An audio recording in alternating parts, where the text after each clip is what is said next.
Good day, everyone. How do you do? I am most honored to present my anniversary video by presenting something special.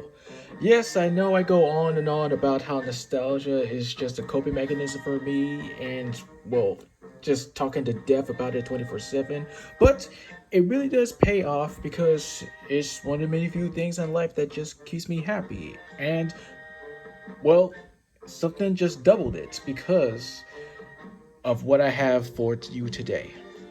For this instance, I present to you 10 shows that have changed my life. And what I mean is that, put in the direction of a second chance of reliving life, that kind of thing, when you restart a new chapter or something like that. Well, I kind of did that with shows. So without further ado, let's just start the countdown. I heard he's an alien. Ben 10. So, let's start off with something dedicated to my YouTube friends because, well, most of them are huge fans of this show. But yeah, I first got introduced to Alien Force technically. Like I remember seeing like Lego commercials and the freaking crossover with Generator Rex. But the Ben 10 franchise, it's kind of had it growing on to me.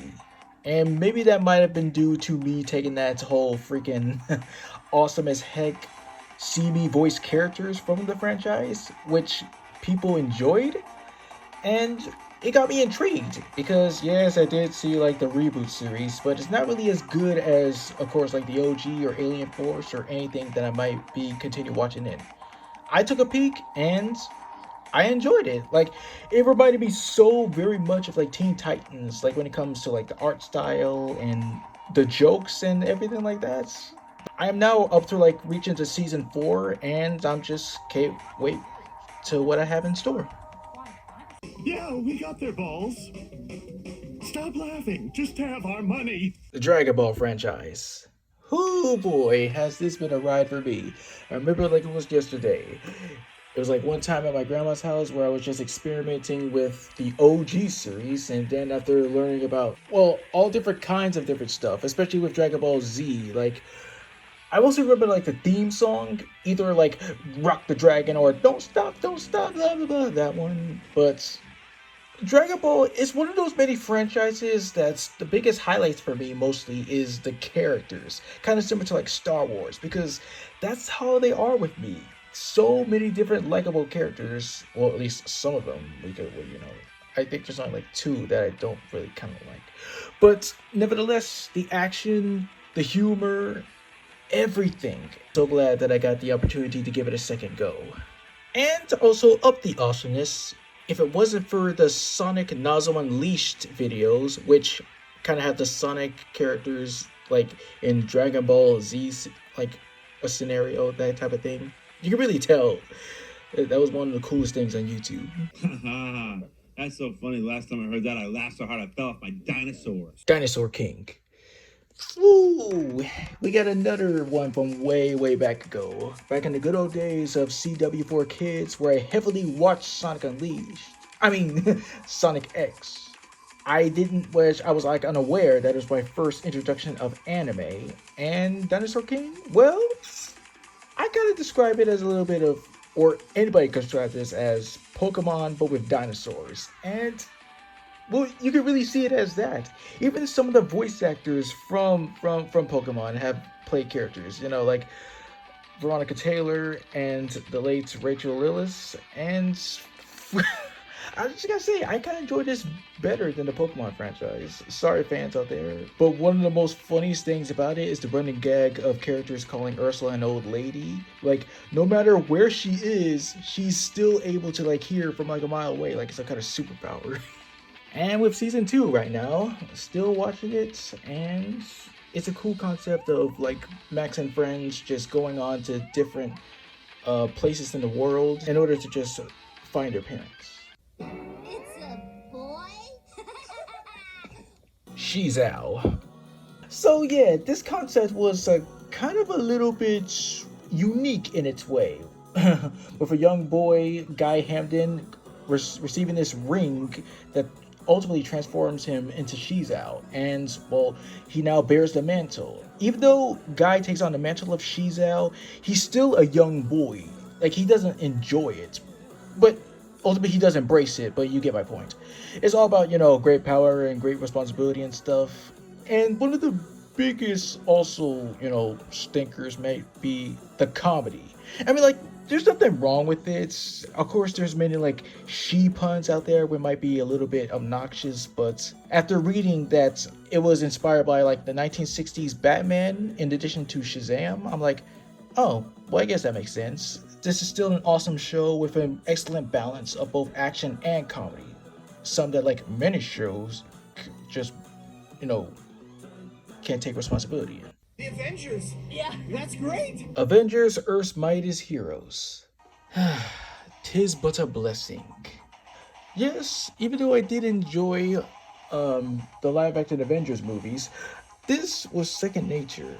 And I wouldn't have done that if I hadn't seen Justice League and Justice League Unlimited, which like this show, it's just is on the same level. Everything is just so freaking epic as heck. Many different familiar faces and the action and everything. S tier show. That's all I can really say about it. Squid Girl. Now, the many different anime shows that I kind of like experiment so far, this has to be the most adorably wholesome. It all focuses around Squid Girl. She just sets out to conquer humanity for, you know, the pollution in her seas, but ultimately finds her working at the restaurant shack after bursting a hole through the wall. So she's forced to just live with this family who works at said restaurant and ultimately becoming much closer to them as friends and family. There's nothing more to say about it. It's just a perfect depiction of slice of life. Family isn't about whose blood you have in you. Family is about the people who cared about you and took care of you. Wild Pack. From the instinct that I saw the TV tropes as well as the incredibly awesome theme song, it just spoke to me. This was like, hey, is Nickelodeon starting to gain back their magic? Because the only thing running is just SpongeBob and Loud House at this point. This isn't just like a standard like slice of life type of deal, which is one of my favorite genres, but it's just so holy. It's all about just Jack and Lily, half siblings, because I swear they just remind me so much of Ben and Gwen from the Ben 10 franchise, but still they have their own flair, they have their own ways to just stand out. And even though I've seen every episode so far, I'm just hoping what's going to happen for the future. Let's just hope that it does like reach up to, you know, some levels of OG Loud House and not let anything bring it down. Was that excitement or your trademark use of the sarcasm? Daria. Now here's the one that started it all. One day when I was trying to just wonder, am I ever going to witness anything that's just gonna get me back? And I just took a look at this. I swear, this is one of my personal favorite Mount Rushmore shows, along with another one that you will see eventually soon. The comedy and the characters kind of like do it for me. Because, well, I just never expected it to just be like so goddamn funny. My personal favorite characters are, of course, the title character Daria herself, which I was shocked to know that she actually originated as a side character in Beavis and Butthead. I also enjoy her best friend Jane, who she has excellent chemistry with, and her best friend's older brother Trent. So there you have it. This is who I am and this is what I like. Rocket Power. Now here's where the time where everything was just going extreme. Once I saw this, I was like, man, this reminded me so very much of All Grown Up that I even consider loving this much more better than All Grown Up. It just reminded me so many different other stuff, especially like The Sandlot, which just focuses around friendship, and that's what this show is all about, because it's all about just friends, just hanging out, doing extreme sports, becoming the best that they ever want to be. One of my top favorite like Nickelodeon shows, up there with the likes of Hey Arnold, of course, being like number one, and well, some other ones here and down the line, which can like vary from time to time. And last but certainly not least, we got Big City Greens. Holy crap. If it wasn't for Bowl with that video about like burgers and fries from the episode Fast Foodie, I don't know where I would be. Because this show is just like on the same level of Gravity Falls when it comes to like the humor and the characters, because that's like the biggest highlight in this. Cricket Green and his family just experiencing a new life in the big city with new experiences, adventures, friends, anything. It's just so relatable for anybody who just wants to take a chance about just doing whatever it is to just remember the best of times. And that's kind of like what I live for. Because speaking of characters, I see a lot of myself in Gloria, because she just really can't catch a break. She's just doing everything that she can, but life just seems to bring her down. She's almost kind of like a female Wile E. Coyote, one of those type of characters. But ultimately, she does go through great character development. But the rest of the series, I'm still waiting for a new season, because there's nothing more than to just know what's going to happen next. And so now you know.